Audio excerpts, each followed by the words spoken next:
They will be addicted to anything and everything that they can get their hands on to self-pleasure. But nothing will ever satisfy them. The narcissist craves nurturing.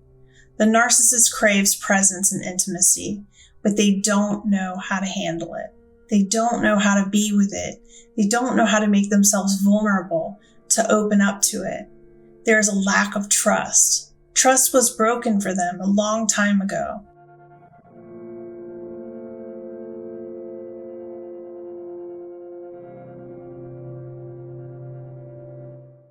In modern culture, human beings are trained to compete and be envious of one another. And sometimes when we become envious and competitive with one another, we end up looking at people who have had everything, people who have not had to suffer as much as we have, as having it all. We end up feeling resentment towards them because they haven't had the type of suffering that we've endured. We lack the ability to feel empathy for individuals who seemingly have it all. And when we cut empathy off from our lives, we lack the ability to really understand what the experience is like for someone else, how they might have grown arrogant, egotistical, self-entitled, abusive, aggressive, competitive, dominant, and shallow. There are so many people in the world who feel self-entitled. They feel like they're the only ones that matter. And no matter what they take from others, there's no consideration for what it costs. It can be terrible working for someone like this because they can work you 100 hours a week and never be grateful for how hard they're working you and never see what they're taking from you, from your personal life, from your health, from your ability to achieve longevity in a career. In a marriage, it can be very devastating to be married with a narcissistic individual who was spoiled as a child. They can be aggressive and abusive emotionally, physically, psychologically. They can be extremely controlling, and they have no sense of boundaries. Narcissistic adults tend to think in their ego mind very highly of themselves. They think that they deserve more than others. They feel very much entitled because of the conditioning process they've been through as children. No matter how much money they gain, no matter how much status they achieve, no matter how many material objects that they acquire, they have wounds that they carry with them into adulthood that magnify the pain that they felt and the torment that they felt in childhood. So how do people become like this? What happened to these narcissistic adults that caused them to be so ruthless and aggressive and entitled? Now, there are many ways that narcissism can be formed in a human being, and I addressed how trauma informs narcissism as well in a video that I'll link to above called The Secret Wounding of Narcissists, a closer look at the human side. In that video, I addressed how trauma creates a pattern of wounding that can create narcissism. But for today, we're going to discuss how it happens when a child has been spoiled by their parents.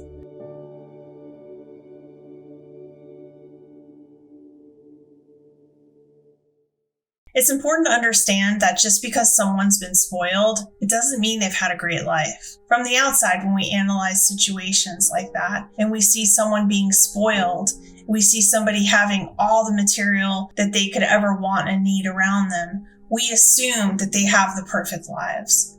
But nothing could be further from the truth.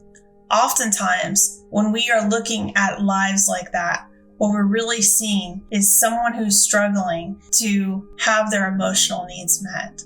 They might have their material needs met. They might have friends. They might have popularity, but they may not have what they truly crave, which is presence and time with their parents and with their family members. They may not have laughter. They may not have love, unconditional acceptance. Their parents may not be offering them a space where no matter what they decide to do, they will be loved and supported. Oftentimes, children who are growing up in highly competitive lives are overly controlled and they have high expectations to live up to. They may not necessarily have the aptitude for the expectations put before them, and they don't necessarily always know how they're going to achieve what their parents expect them to. It can create a great stress on children when they don't know how to perform for their parents' love. Sometimes parents will put material in the way of intimate relationships with their children. They'll put this material out there for the children to feel they have it all. They'll give them nice clothes, a fancy car, trips, whatever they want, but they won't give them time with their parents. They won't give them presence with their parents. They won't feel that their parents miss them, love them, need them, that their parents enjoy them. There are many children growing up in homes that have parents that are just not around. They're spoiled materially, but they are starved emotionally. And they don't know how to make sense of that. They don't even know really what hurts. They just know something hurts. And they just know that the way that it feels makes them angry. It makes them hate their parents, and it makes them want to react and be aggressive sometimes. They can't tell you why that is. They just know that the pain exists. When a parent and child relationship is set up like this, a child learns a conditional sense of relationship. If you do for me, then I won't bug you about all the things you're not doing for me. And so it's kind of like bribery. It's like being bought off. The parent's buying the child off so that the child can never complain about the fact that the parent doesn't spend time with them. I went to school with a lot of really wealthy kids who grew up in country club homes and were left all by themselves while their parents were in different houses in different parts of the country away, and would leave them there for sometimes weeks on end. And it didn't really work out well for these kids because they would be the ones throwing parties at their parents' houses and eventually learning to self-harm because they had wounds inside that they did not know were there. They felt that they were not important enough for their parents. Their parents were never available to them emotionally. They didn't have the type of connection and bond with their mother and father that felt nurturing, that felt like they could talk to them about anything, that they felt like they didn't have to perform and look perfect. You know, their parents were just concerned about getting good grades so they could get into college. And that was pretty much it. Stay out of trouble, get really good grades, don't embarrass us in front of our country club community, and all will be well. You can have all the money in your account that you want, and you can destroy yourself all you want as long as we don't know about it and you don't embarrass us. Some people that I know that grew up like that, they became very narcissistic because the wound that formed in them was filled with rage and anger, and it fed a sense of entitlement. It was kind of like, you took all this from me, so I'm going to take all of this from you and others. It became a hunger wound, an abandonment wound that really began speaking all throughout their lives. And there were a few people that I know from those days that didn't make it. They couldn't handle the wounds of being emotionally ignored and abandoned. And they didn't know how to talk about it. They didn't know where they could talk about it safely. They knew they could not go to their parents to talk to their parents about how bad that they hurt, how bad that they missed them, and why their parents didn't really want to spend time with them. And it's really sad because all of these people were such great human beings. They had so much potential. There was something really special about them. But when children grow up with a parental connection that is performance driven, that is not unconditional, that does not really accept you and want to be with you and spend time with you, they will form a wound inside that makes them feel not good enough, that alienates them from their self. They will suffer from confusion, a lack of identity, feeling rejection, alienation, and therefore when someone else says no to them, that will trigger this feeling of rejection that's inside of them. And they may become very aggressive towards another person because they have been bearing this wound for a very long time. And they are largely unconscious of it because in order to survive it, there's a repression there. There's a walling off of the truth. So the other people that experience this aggression will be aware of how scary they can be. But it's really the emotional wound from that childhood experience that is coming out and expressing itself.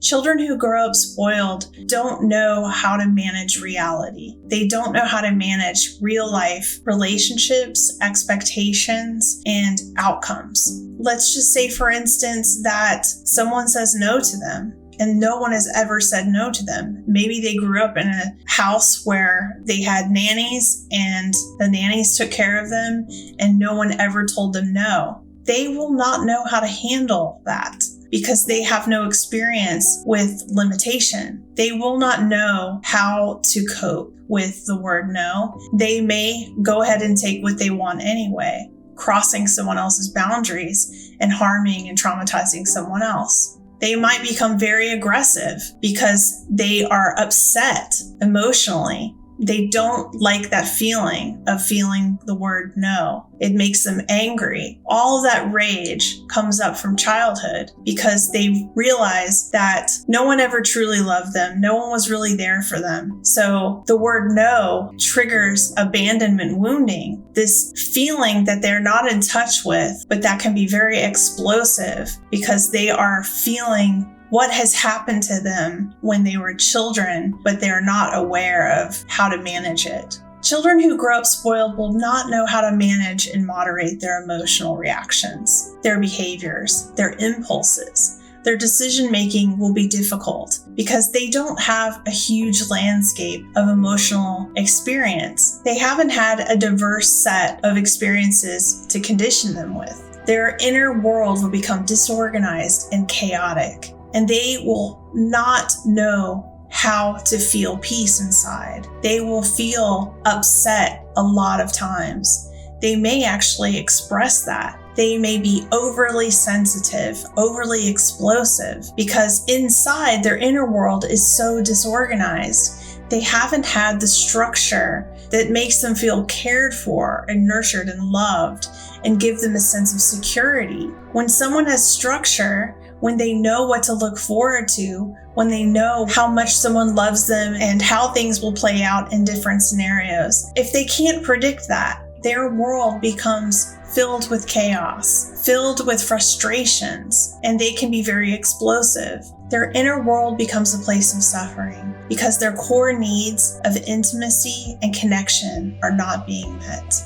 When a child grows up like this, a child really has no other alternative than to become more and more self-interested, selfish, and narcissistic. Even if they don't develop narcissistic personality disorder, they can take on the traits of being narcissistic at some level because they have not been conditioned with empathy and connection to others and connection to themselves. They become difficult people to be with, difficult people to work with, and difficult people to please because what they're demanding is not going to meet their core needs that were repressed and ignored. They have turned away their consciousness to that hurt that's inside of them, and they are focused on the material gains.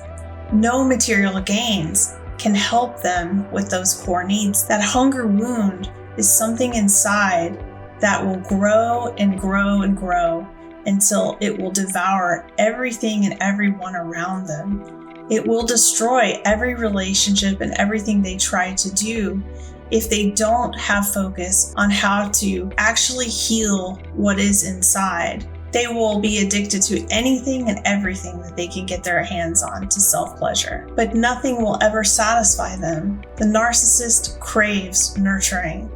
The narcissist craves presence and intimacy, but they don't know how to handle it. They don't know how to be with it. They don't know how to make themselves vulnerable to open up to it.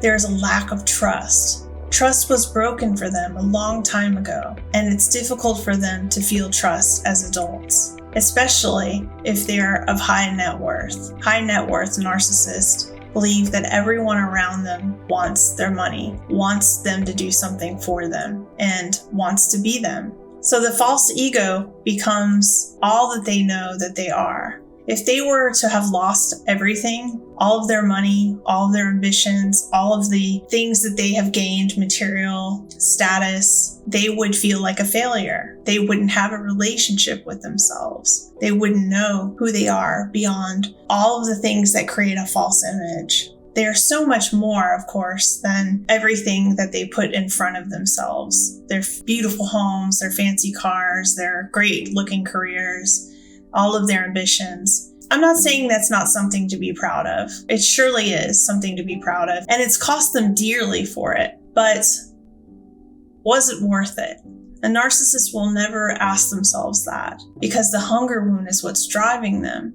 They need to keep acquiring, because if they don't stay on the treadmill, those wounds will catch up to them, and they'll realize the emptiness that they feel inside, it's so difficult to bear. So they stay busy devouring new trips, new partners, new accomplishments, new visions of grandeur. As long as they are constantly acquiring, constantly on some sort of fabulous mind trip of success, they feel like they don't have to really come home to who they are and actually deal with those wounds. It's a profound emotional disconnection with oneself.